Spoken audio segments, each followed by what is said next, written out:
Shorty from Chirac, you know what I'm saying, Chicago, run up to you today asking for some advice on how to make it to 25. He 18. What was some advice you would give him living in Chicago? Three things I try to tell a lot of young guys is, for one, you gotta stay alive. So you gotta always think about the possibilities. When it comes to the possibilities, if you putting yourself, like, just say for instance you go to school or whatnot, and you just so curious about what the street got to offer, and you know in your neighborhood, everybody know in their neighborhood what block be busting the most. You know what I'm saying? And if you decide to spend most of your time on this block where motherfuckers get murdered, motherfuckers get robbed, motherfuckers go to jail. If you decide to spend most of your time over there, you got to think about the possibilities that one day you might be one of them motherfuckers that get robbed, get shot, catch a motherfucking major ass case or some shit like that or whatever. So to stay alive, you gotta always think like, man, it's possible that can happen. So I gotta rearrange my shit. You know what I'm saying? You could just be flirting with it for a second and just pulling up like, oh man, I'm finna just go over here and go see what the guys on and shit for 10, 15 minutes. But within that 10, 15 minutes, motherfuckers might come through them gangways and letting off them motherfucking shots, and everybody know a bullet ain't got no motherfucking name on it. So just for you kicking for 15 minutes on a block that this possibly could happen, it could possibly happen to you. So it's like, try to do something with your time. Try to have something productive going on with your time, so you don't spend all your time, your free time, just out there with all the motherfuckers who ain't thinking about going the way you want to go. If you want to be if you a motherfucker that want to be a rapper, you want to hang around motherfuckers who in that studio. You know what I'm saying? Who going to shows and doing that. You want to spend most of your you want to create a social network for yourself. If you want to be a rapper and you just hanging on the block all motherfucking day, you basically wasting time, cause you ain't gonna get your rap shit off just standing on the motherfucking block. But if you in that studio and putting that motherfucking time into your craft and shit, it's gonna look better for you. You know what I'm saying? If you consistently keep doing this shit. Second thing is, it's real easy to get strung out on some shit. When I say strung out, I don't mean no motherfucking Pookie off New Jack City ass strung out shit.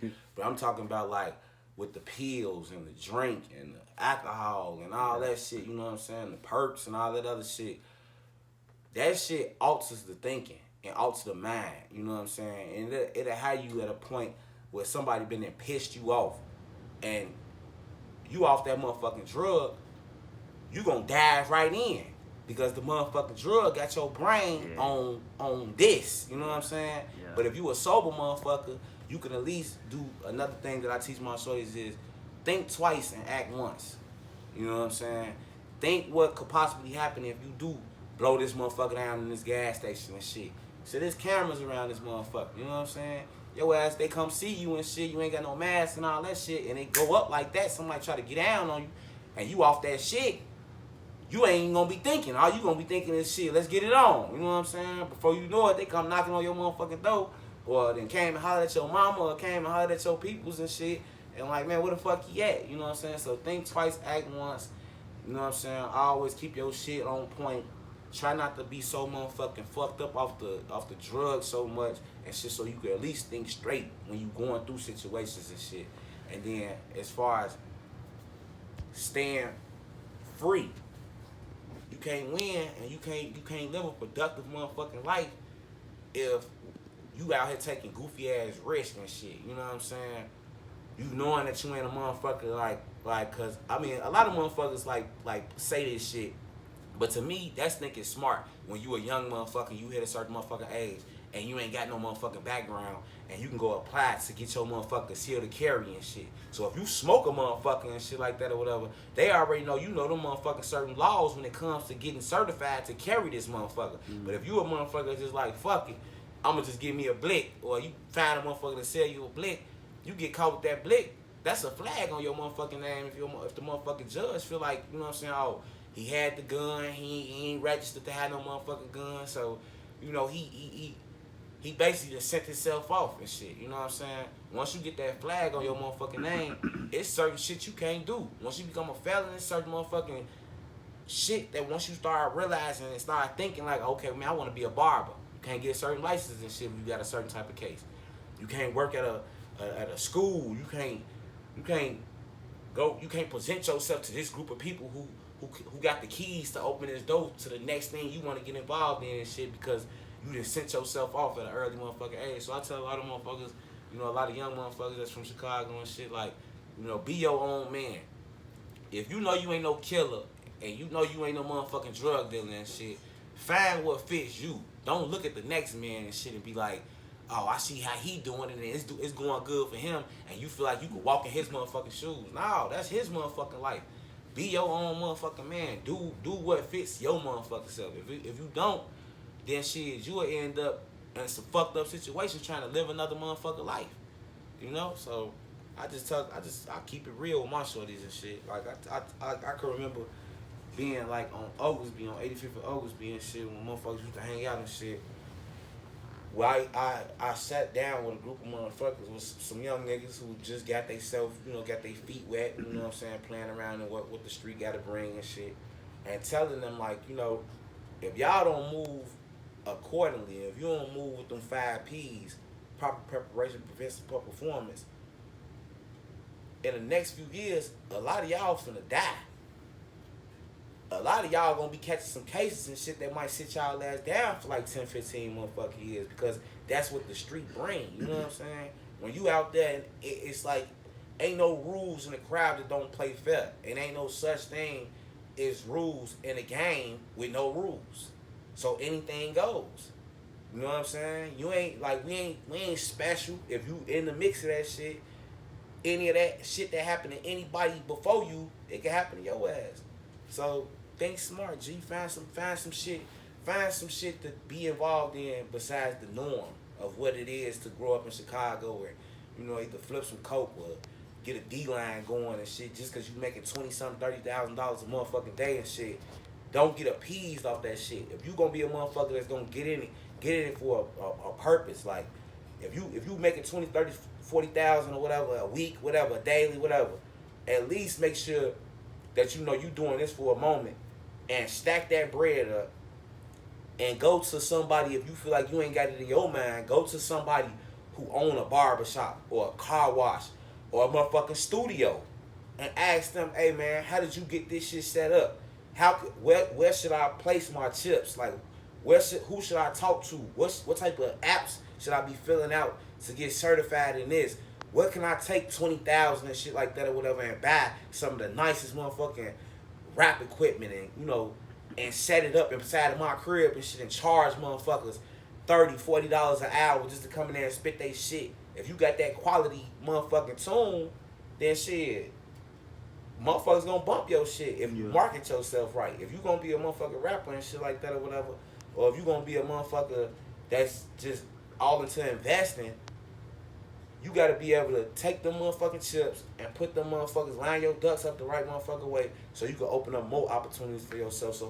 So if you do have kids and shit and anything happen to your ass and shit like that, you could put your name down on that, or your son or your daughter name down on that shit and just be like, all right, if anything ever happened to me, I know whether it's residuals or it's motherfucking like it's profits that's coming in the near 10 years, my baby gonna see that. You know what I'm saying? Your top 5 Chicago artists right now.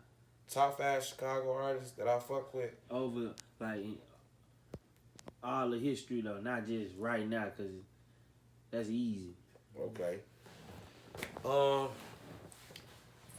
one, a lot of motherfuckers, I know they ain't sleep on them, but Bo Deal, you know what I'm saying? That's a real stand-up dude. Not only because of, whatever he rap, because to be honest, I never really listened to a lot of Bo Deal music, but when it comes to his mind and how he, reach out to the young motherfuckers that's going through, a lot of the bullshit that the streets got to offer, and teaching them how to become bosses and shit. Let's see. 2, I fuck like I fuck like. Don't get me wrong, you know I'm GD, you know, but I grew up. Nah, for real though, I grew up basically being a real like an international motherfucker. I was all into getting money and shit. So it's like, what's the sense of warring with these niggas over here? And I know we can come together and unify and make more motherfucking money. You know what I'm saying? So some of the motherfuckers like a motherfucker that you know Dirk and them look up to, my homie DK and shit. That's been my homie since forever. We've been riding with each other forever. So when that GDBD shit broke out, I wasn't never no motherfucker to pick the side. You know what I'm saying? So I was, you know, I fuck with everybody. If you a real nigga, I fuck with you. Period. I'm gonna make fun of you. You know who you remind me of? You was just kicking it with King Von uncle, but it ain't really his uncle. Oh yeah. My man's Hang, Rango Hang. Shout out to Hang, man. That's my dog. That's my gangster. That's my gangster. I fuck with folks heavy. I fuck with folks heavy. Nah, for sure. Nah, I ain't gonna mess with you for sure. You know. But who would I say a third rapper? I would give it to Herb. You know what I'm saying? I would give it to Herb. That's my favorite rapper of all time ever in history. Can't nobody can tell me different, bro. It's like, you know, a lot of my people might be mad at me and shit. Just, you know, I'm giving Shorty some type of respect, but at the same time, it's like Shorty ain't do nothing but grow up in the same shit that everybody was faced with. You know, friends getting killed and, you know, being on the block and having to serve and shit to get shit going. But it's like, I salute and I respect motherfuckers who come from where they come from and keep growing and building with the shit. You know what I'm saying? Yeah. So Shorty ass, you know, he did exactly what he needed to do. You know what I'm saying? He survived that shit. And now look at him and shit. He fucking with motherfucking Fab and all these other motherfuckers and shit. To be a motherfucker that comes from that shit, you know, and overcome their obstacles and shit, that's real nigga shit in my eyes. Nah, for real. Take care of the family. Take care of the family, G. Nah, for sure. Motherfucking Prince Hot Boy. Never heard of him. Now that's one of my young guys. He up and coming. Okay. Y'all gonna be hearing about that guy real soon. You think he top 5? You asking me what's my top 5? Dang. And I'm giving Chicago? you and I'm giving you my reason. That's big. Cause look though, you got to think about it. It's a lot of motherfuckers that's known for this rap shit and they own and shit, but I don't know a lot of them niggas' backgrounds. You know, I was never. I'm talking about True. People who I know about their backgrounds and shit, and who I was connected to. Hot Boy, young dude. You know what I'm saying? On top of his shit, he on top of his dean and shit. You know what I'm saying? They came from the pocket. You know what I'm saying? Cause I got family from the pocket and shit. You know, I ran with the pocket and shit too when I was younger and shit. I would throw my nigga Les out there.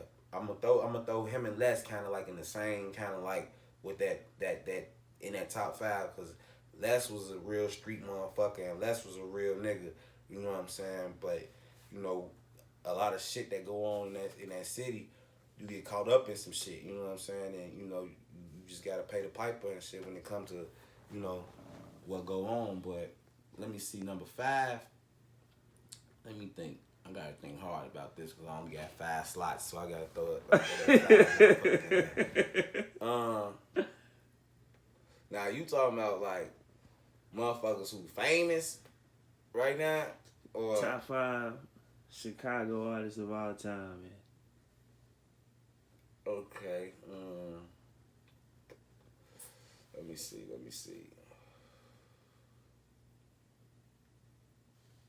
I'm going to have to go with my little nigga KJ.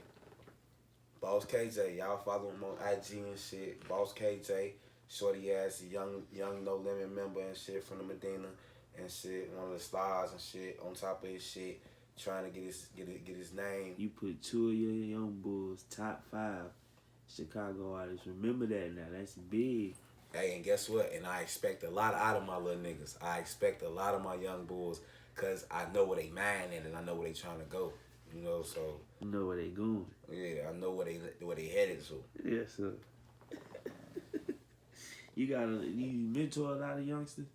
Oh yeah, for sure, man. Shit, I used to, I used to I used to do motivational speeches and shit with my father and shit, and a lot of young guys from different areas in Chicago, you know, it took my mama and took my daddy and shit, and a lot of other people like older people in the neighborhood and all that to bring it to my attention, like, hey, Jen, like, cause that's my middle name and shit.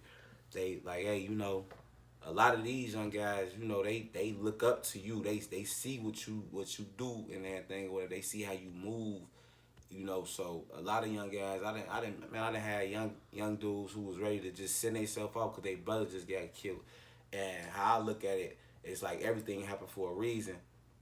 If I'm the first motherfucker that they call to want to vent about something so delicate and serious, then I gotta look at that and be like, okay, I gotta tell them some real shit. I gotta tell them the possibilities. I gotta tell them the risk they taking. Just to like give them that visual and let them understand that you could fall, shorty. So make sure you know what you're doing and shit. But like what I would tell a lot of young motherfuckers is like going back to what I said a little bit earlier. Find something better to do with your time instead of just being a motherfucking sitting target and being a motherfucker who just run the block and all that shit. Do some better shit, you know what I'm saying? Like I got influences over a lot of little niggas in Chicago and shit, you know what I'm saying? Not just gangster disciples and shit and like other motherfuckers, but it's just I look at it like, I if you got a lot of older niggas that's telling these young niggas, man, go grab that blick and go air that motherfucker out. Nah, shorty, think about this. You can go do that, but it's possible that your ass could get caught. You know what I'm saying? So if I know that the way I was living a long time ago, I lost a lot of niggas because we didn't give a fuck. I gotta be that motherfucker, or I don't have to be that motherfucker, but I'm going to just out of the love and shit and seeing a lot of young dudes that's going through, the same shit and dealing with the same situations that I dealt with growing up. So if I could, you ever heard of the term when they say like, if I knew what I knew now back then, shit'd be all different. Yeah. So it's like if a motherfucker like me that then personally experienced a lot of different trauma situations, you know what I'm saying, that changed my life. If I'm gonna be that motherfucker to like be around them, I'm gonna give them the jewels. I'm gonna give them the game on how to really make it work. You know what I'm saying, and make it out of the fucked up situation that you're in. So yeah, I mentor a lot of young motherfuckers. You know what I'm saying, young dudes, young real guys. You know what I'm saying. Understanding that Pops was a vice lord. Mm-hmm. Get a little. I want to know a little more deep into that. But I want to know how to, you become a GD and not fall right in line. You know how it is. It's like your big brother go to the army, you go to the army. You know what I'm saying? Right. Yeah, I mean, my daddy used to always talk shit about that shit. You know what I'm saying? But joking and shit. But like I say, I'm my own man. And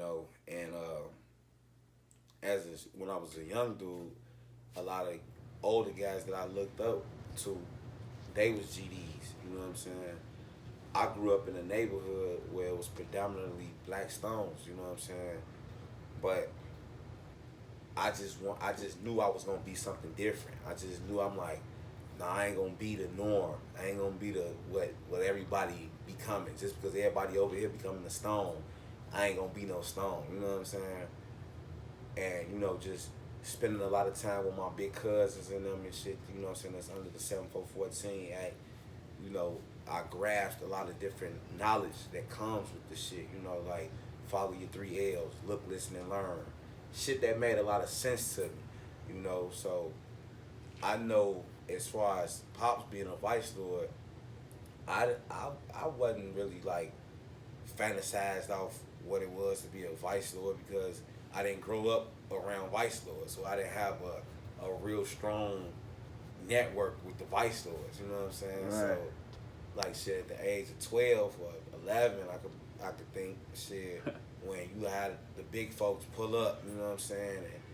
shake up with a motherfucker and, bang them rakes and shit and tell me what it mean and shit, you know what I'm saying? So it's like, that shit get intriguing, G, you know what I'm saying? And then, Pops wanted to keep me away from a lot of that shit, you know what I'm saying? Like, and he salute me a lot for that too. He tell me all the time, he say, man, I'm glad you was never the son that felt like, oh, my daddy, this well-known vice lord, and I live off his name. Right. You know what I'm saying? I took my own walks of life and shit. A lot of motherfuckers who I went to when I started going to high school and shit, I was around the folks. You know what I'm saying? And the motherfuckers who, we go fuck with different bitches and shit. You know what I'm saying? Excuse my language and shit when it comes to the queens and shit. But I was around the folks. So it's like I say, you start walking down the path, and then before you know it, shit, you 10 years in the game and shit, you honoring this motherfucking 5-piece shit, you know what I'm saying, and all the other shit that come with it, you know what I'm saying, and our literature and shit, so I just became my own man and shit, I see gang banging is a little deeper than just, incriminating and making it seem like y'all are just criminals. Yeah, man, cause it's really like this. A lot of young motherfuckers in Chicago, everybody wants something to believe in. Everybody wants something to believe in. Everybody wanna be somebody. And so if you around real street officials and street niggas that's getting real money, and that's what you feel like you want to do, you gon' cling close to that motherfucker if that's what you want to do. You know what I'm saying?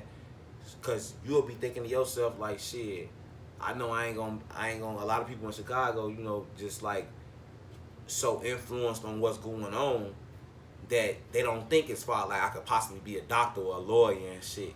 They seeing what the fuck right there and like in front of them when they step out they motherfucking front door in the morning and shit. So they gonna become what they see, what their environment. You know what I'm saying? Some motherfuckers do it just to do it. Some motherfuckers do it to actually be like, man, I want to get this money. I want to get this real money. You know what I'm saying? So it's like gang banging, that shit become like a religion for you.